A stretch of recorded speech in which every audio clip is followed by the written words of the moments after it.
오늘 우리는 한 인간의 가장 깊고 어두운 심연을 들여다보고자 합니다. 바로 나르시시스트의 세계입니다. 나르시시스트가 세상에서 가장 견디지 못하는 것이 딱 한 가지 있다면 그것은 무엇일까요? 복수도 분노도 아닙니다. 그것은 바로 당신의 무관심입니다.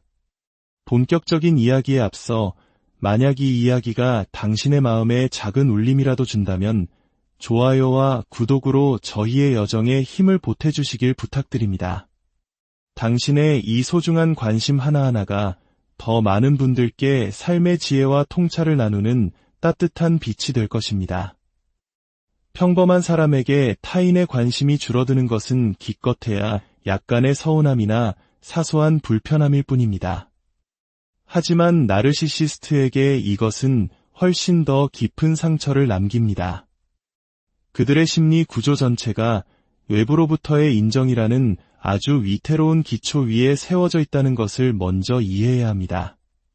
심리학자들이 나르시시스트적 공급이라고 부르는 이 끊임없는 관심의 공급이 없다면 그들이 세상에 보여주기 위해 공들여 만든 이미지는 서서히 무너지기 시작합니다. 그리고 그 이미지가 산산조각 났을 때 그 밑에 남는 것은 그들이 평생을 피해왔던 심연과도 같은 공허함뿐입니다. 외부의 인정에 대한 이러한 의존은 단순한 성격적 특징이 아닙니다. 이것은 나르시시스트가 자아감을 유지하는 근본적인 방식입니다. 말하자면 그들의 정체성은 내면 세계에 존재하는 것이 아니라 타인이라는 거울에 비친 모습 그 자체인 것입니다. 이는 당신이 관심을 거두는 순간 당신이 단순히 그들의 감정을 상하게 하는 것이 아님을 의미합니다. 당신은 그들의 존재 자체를 위협하고 있는 것입니다. 이것은 그 어떤 말로 된 비난보다도 훨씬 깊은 상처를 입히며 그들을 극심한 내적 혼란 상태로 몰아넣습니다. 이것이 특히 강력한 이유는 이것이 그들이 통제할 수 없는 유일한 것이기 때문입니다. 나르시시스트는 당신을 조종하기 위해 죄책감, 매력, 협박 등 모든 수단을 동원할 것입니다.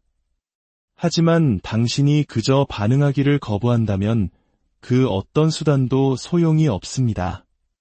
그리고 그 거부, 즉 무관심이라는 행위는 그들의 정신에 파괴적인 영향을 미칩니다. 그것은 그들을 하찮은 존재로 만들어버립니다.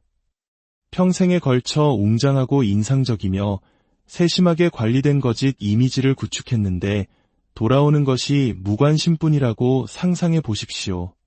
그것은 견딜 수 없는 고통입니다.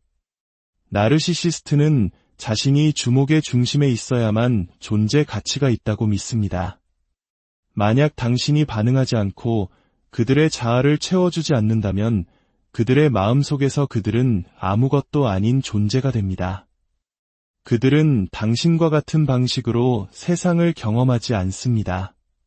대부분의 사람들에게 정체성은 가치관, 성품, 관계처럼 내면에 뿌리를 둡니다. 하지만 나르시시스트에게 정체성은 전적으로 외부에 달려 있습니다. 타인이 비춰주는 모습에 의존하는 것이죠. 당신이 그 거울을 치워버릴 때 당신은 그들을 정체성의 위기로 몰아넣습니다.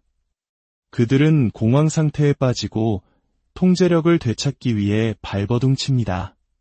그리고 만약 실패하면 그 가면은 벗겨지기 시작하고 그들이 그토록 필사적으로 숨겨왔던 불안과 수치심이 드러나게 됩니다. 여기서 말하는 관심의 철회는 단순히 전화를 무시하거나 논쟁을 피하는 것 이상을 의미합니다. 그것은 훨씬 더 깊은 내면의 전환입니다. 더 이상 그들의 행동이 당신의 감정 상태를 좌지우지하도록 내버려 두지 않겠다는 결심인 것이죠. 나르시시스트는 감정적인 혼돈을 만드는 데 전문가입니다. 왜냐하면 그것이 당신을 계속 자신에게 집중하게 만들기 때문입니다. 당신이 끊임없이 자신을 방어하고 설명하고 그들의 인정을 얻으려 애쓴다면 당신은 그들의 개임에 갇힌 채로 남게 됩니다. 하지만 당신이 그 게임에 참여하지 않기로 결정하는 순간 바로 그때 당신은 당신의 힘을 되찾게 됩니다. 그들이 진정으로 견디지 못하는 것은 이 부분입니다. 당신이 관심을 거둘 때 당신은 그들로부터 현실을 정의할 수 있는 능력을 빼앗는 것입니다. 나르시시스트는 진실을 왜곡함으로써 조종합니다. 그들은 가스라이팅을 하고 이야기를 비틀고 당신이 자신의 인식을 의심하게 만듭니다. 하지만 당신이 한 걸음 물러서서 반응하기를 거부하면 당신의 세계를 형성하려던 그들의 능력은 산산조각이 납니다. 그 힘을 잃는 것보다 그들을 더 두렵게 하는 것은 없습니다. 이 전략이 그렇게 효과적일까요? 그것은 그들의 가장 깊은 두려움, 즉 보이지 않는 존재가 되는 것의 핵심을 찌르기 때문입니다. 그들이 내세우는 거창함에도 불구하고 대부분의 나르시시스트는 근본적인 무가치함을 안고 살아갑니다. 이것이 바로 그들이 끊임없이 찬사를 갈구하는 이유입니다. 내면의 공허함으로부터 벗어나기 위한 끝없는 시도인 셈이죠. 당신이 그 욕구를 채워주기를 멈출 때 당신은 그들이 평생을 피해왔던 공허함과 마주하게 만듭니다. 많은 경우 나르시시스트는 당신이 물러서는 것을 감지하면 행동을 더욱 강화할 것입니다. 이것은 그들이 당신을 진심으로 아끼기 때문이 아닙니다. 통제력을 잃는 것을 견딜 수 없기 때문입니다. 때로는 더 공격적으로, 때로는 갑자기 더 매력적으로 변하거나 혹은 당신을 다시 끌어들이기 위해 더욱 필사적인 모습을 보일 수 있습니다. 이것은 그들의 강함의 표시가 아니라 약함의 증거입니다. 그들의 공황 상태는 그들이 자신의 불안정한 정체성을 안정시키기 위해 얼마나 당신에게 의존했는지를 드러냅니다. 당신이 그 안정시키는 힘이 되어주기를 거부할 때 그들의 심리적 카드의 집은 무너지기 시작합니다. 하지만 여기서 가장 중요한 부분이 있습니다. 당신은 단호함을 유지해야 합니다. 당신이 다시 반응하는 순간 당신은 그 힘을 그들에게 다시 넘겨주는 것입니다. 진정한 자유는 당신 자신의 현실에 대한 흔들림 없는 헌신, 즉 그들의 조종이 당신을 그들의 세계로 다시 끌어들이는 것을 거부하는 데서 옵니다. 당신이 관심을 거두면서 당신은 당신의 자율성을 되찾습니다. 당신은 그들이 당신에게 부여했던 역할, 즉 찬미자, 희생양, 감정적 보호자의 역할에서 벗어나 당신 자신의 삶의 작가가 됩니다. 나르시시스트는 공황 상태에 빠질 수 있지만 그 공황은 당신의 문제가 아닙니다. 당신의 초점은 오로지 당신 자신의 성장, 가치관, 그리고 현실 감각에 머물러야 합니다. 결국 나르시시스트를 가장 효과적으로 고통스럽게 하는 방법은 복수도 분노도 아닌 당신의 무관심입니다. 당신이 더 이상 그들을 필요로 하지 않을 때 그들의 의견, 조종, 판단이 당신에 대한 지배력을 잃을 때 바로 그때 그들의 힘은 진정으로 산산조각이 나고 당신은 마침내 자유로워집니다. 나르시시스트에게 통제력 상실보다 더 끔찍한 것은 없습니다. 통제력은 그들에게 단순한 선호가 아니라 필수품입니다. 그것은 그들이 예측 가능한 현실을 구축하는 메커니즘이며 그 현실 안에서만 그들의 취약한 자존감이 온전하게 유지될 수 있습니다. 통제 없이는 그들은 자신들의 혼란스럽고 무질서한 내면 세계의 진실과 마주해야만 합니다. 따라서 당신이 확고한 경계선을 설정할 때 당신은 그들의 심리적 생존의 핵심을 공격하는 것입니다. 경계선은 나르시시스트에게 용납할 수 없는 것, 즉 자율성을 의미합니다. 자율성은 당신이 그들의 의지의 연장선이 아니며 그들이 마음대로 조종할 수 있는 체스말이 아니라는 것을 의미합니다. 그것은 당신이 그들의 영향력과 무관하게 자신만의 생각과 가치관, 그리고 결정을 내릴 수 있는 능력을 가지고 있음을 알리는 신호입니다. 나르시시스트는 근본적으로 다른 사람들이 자신의 필요를 충족시키기 위해 존재한다고 믿기 때문에 이는 그들의 세계관의 정면으로 반하는 것입니다. 당신이 그 믿음을 깨뜨릴 때 당신은 그들의 지배력이라는 환상을 산산조각냅니다. 왜 이것이 그들에게 그토록 심각한 영향을 미칠까요? 그것은 나르시시스트가 자신의 감정 세계를 조절하는 방식과 관련이 있습니다. 대부분의 사람들은 감정적 고통에 직면했을 때 성찰을 합니다. 나는 무엇을 느끼고 있는가? 왜 이렇게 반응하는가? 와 같은 질문을 스스로에게 던지죠. 이 과정은 힘들지만 심리적 성장에 필수적입니다. 하지만 나르시시스트는 이런 형태의 자기 성찰을 하지 못합니다. 그렇게 하려면 그들이 견딜 수 없는 진실, 즉 거창함 이면에는 깊은 부적절함이 있다는 것을 직시해야 하기 때문입니다. 그들은 그 진실을 마주하는 대신 감정적 혼란을 외부로 돌립니다.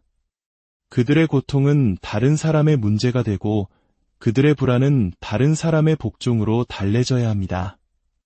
당신이 경계선을 설정할 때 당신은 그 시스템에 참여하기를 거부하는 것입니다. 당신은 나는 나 자신에게 책임이 있고 당신은 당신 자신에게 책임이 있다고 말하는 것입니다. 이것은 그들의 심리적 평형에 심각한 혼란을 야기합니다. 갑자기 그들은 더 이상 자신의 내적 혼돈을 당신에게 떠넘길 수 없게 되고 그 외부 배출구 없이는 자신의 무질서한 정신과 홀로 남겨지게 됩니다. 이것이 바로 나르시시스트가 확고한 경계선에 직면했을 때 폭발적인 분노나 교묘한 매력으로 반응하는 이유입니다. 그 경계선 자체가 불쾌해서가 아니라 그 경계선이 그들이 감정적 안정을 유지하는 전체 틀을 위협하기 때문입니다. 당신이 경계선을 시행하기 시작하면 예측 가능한 패턴을 발견하게 될 것입니다. 처음에는 미묘하게 경계선을 시험하며 약점을 찾으려 할 것입니다.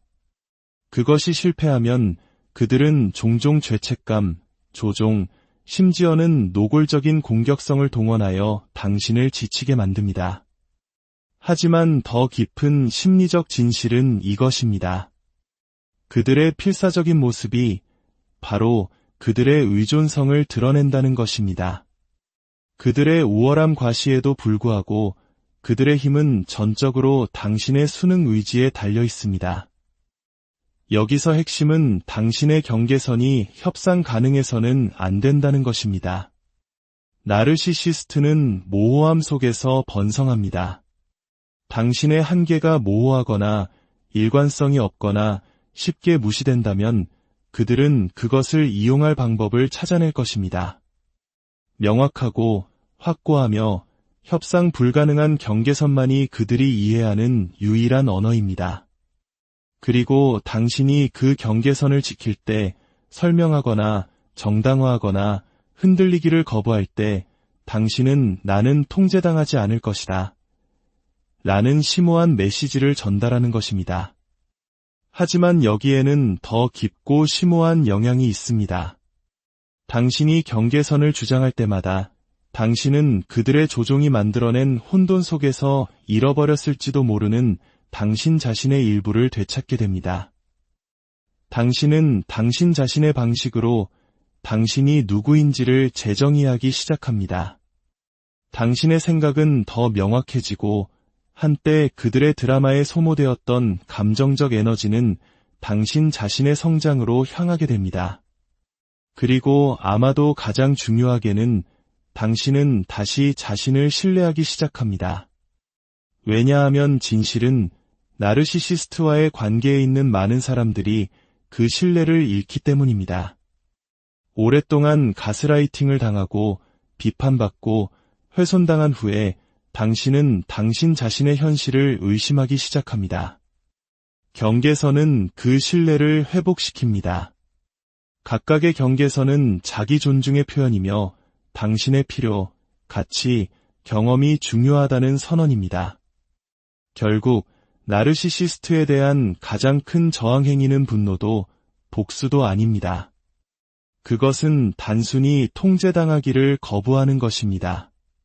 당신이 확고한 경계선을 유지할 때 당신은 그들의 조종 메커니즘 전체를 붕괴시킵니다.